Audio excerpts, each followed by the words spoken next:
بسم اللہ الرحمن الرحیم۔ السلام علیکم، کیا حال ہے؟ خیریت ہے؟ تو یہاں پہ ایک فریم لگایا ہے جس کے اوپر 14 سولر پینل لگے ہیں، اور تھوڑا بہت میچ نہیں ہو رہا تھا، وہ میچ بھی کرایا ہے۔ تو یہ سامنے جو ہے نا 590 واٹ کا سولر لگا ہوا ہے، اسٹونرجی والا۔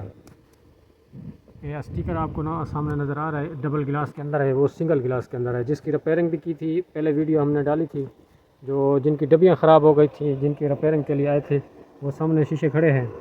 تو آج جو ہے نا ان کو مکمل کر لیا ہے، انشاءاللہ اس کو چلا بھی دیا ہے، اور ویرنگ بھی مکمل ہو چکی ہے۔ وہاں پہ دیکھیں وہ سامنے جو ہے نا ٹویل جو ہے نا وہ چل رہا ہے، یہ آپ سامنے دیکھ سکتے ہیں، وہاں پہ وہ نظر آ رہی ہے۔ تو پانی کے کافی دور ہیں ہم، تقریباً 150-200 فٹ پیچھے ہیں۔ تو یہ جو ریپیئر کیے تھے یہ والے شیشے ہیں جو پہلے آپ نے ویڈیو دیکھی تھی ان میں، اور دوسرے والا شیشہ آپ کو دکھا دیتا ہوں جو زیادہ ڈیمیج تھا، یہ والا ہے، اور تیسرا وہ ہے۔ یہ تینوں سیٹ ہو گیا، اب ان کی ویرنگ کی ہے، فریم کے اوپر لگایا، اور انہیری کے اندر جو یہ والا فریم تھا یہ ٹوٹ گیا ہے، یہ نیا لگایا ہے۔ تو انورٹر کے اوپر آتے ہیں، انورٹر کے اوپر بھی آپ کو سیٹنگ دکھا دیتے ہیں کہ کون سی سیٹنگ میں اس کو ہم نے کھڑا کیا ہے۔ تو اس وقت ٹائم ہو گیا 4 کا، 21-20 جو ہے نا وہ چل رہا ہے، انورٹر فریکوینسی جو ہے نا 21-20 پہ جا رہی ہے۔ تو آپ اس کو دیکھیں، یہاں پہ میں نے پروگرام کا بٹن دبایا ہے تو آپ کو پی بی میں لے جاتے ہیں، یہ آ گئی پی بی، ڈیٹا انٹر کیا، ڈیٹا کے بعد پھر ہم نے ڈیٹا انٹر کیا، 0 آیا، پھر ہم نے ڈیٹا انٹر کیا 0-1 ہے، 2 کے اندر 2، 3 کے اندر 100 ہے، اور 4 کے اندر 88 ہے۔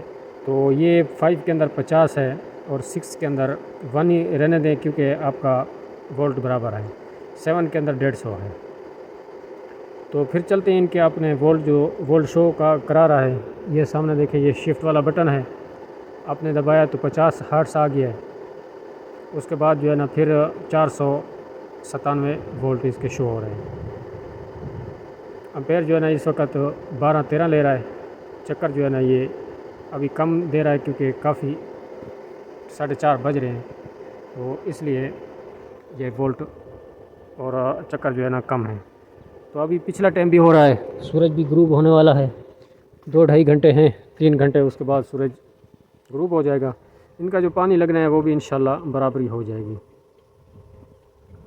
تو امید کرتا ہوں انشاءاللہ یہ ہماری ویڈیو جو ہم آپ لوگوں کو دکھاتے ہیں پسند آئے گی۔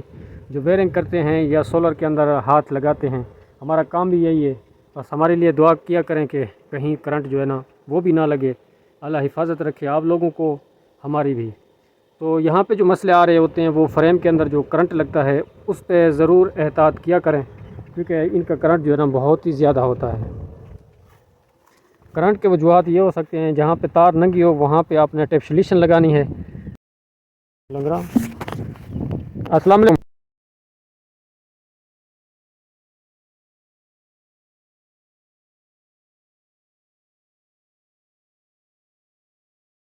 اچھا نا، میں آپ کو بتا رہا تھا جہاں ننگی تار ہو وہاں پہ ٹیپ لگانی ہے، اس کے بعد جو ہے نا آپ نے فریم کو اچھی طرح چیک کرنا ہے، کیونکہ ان کا کرنٹ جو ہے نا کافی زوردار کرنٹ ہوتا ہے، لگتا ہے کافی لوگوں نے میسج بھی کیے ہیں، کمپلینیں بھی ہیں، کرنٹ لگا بھی ہے۔ اور یہ کرنٹ ایسے نہیں ہوتا کہ بجلی کی طرح جھٹکا مارے تو پھینک دے گا، یہ پھینکنے والا نہیں ہے، یہ بالکل ایک ہی جگہ پہ بٹھا دیتا ہے، یہ سمجھو کہ وہ مردہ بن گیا۔ اللہ تعالیٰ معاف کرے اور ہر مسلمان کو اس بجلی کے کرنٹ سے بھی بچائے اور نمازی بنائے۔ اور جب بھی آپ اس کو ہاتھ لگایا کریں، سب تو پہلے تو ان کے اوپر کلمہ پڑھیں، لا الہ الا اللہ محمد رسول اللہ۔ یہ بجلی جو ہے نا یہ عام بجلی نہیں ہے، یہ سورج کی بجلی، یہ کسی کے ہاتھ کی بجلی نہیں ہے، یہ قدرت کے نظام کی بجلی ہے۔ تو آپ نے جب بھی لپی لگانی ہے تو کلمہ سب سے پہلے پڑھ لینا ہے، لا الہ الا اللہ محمد رسول اللہ۔ تو پھر آپ نے اس کو سیٹ کرنا ہے، انشاءاللہ اللہ تعالیٰ آپ کی حفاظت رکھے گا۔ امید کرتا ہوں یہ ویڈیو میری آپ کو پسند آئی ہوگی، تو اجازت چاہتا ہوں، اللہ حافظ۔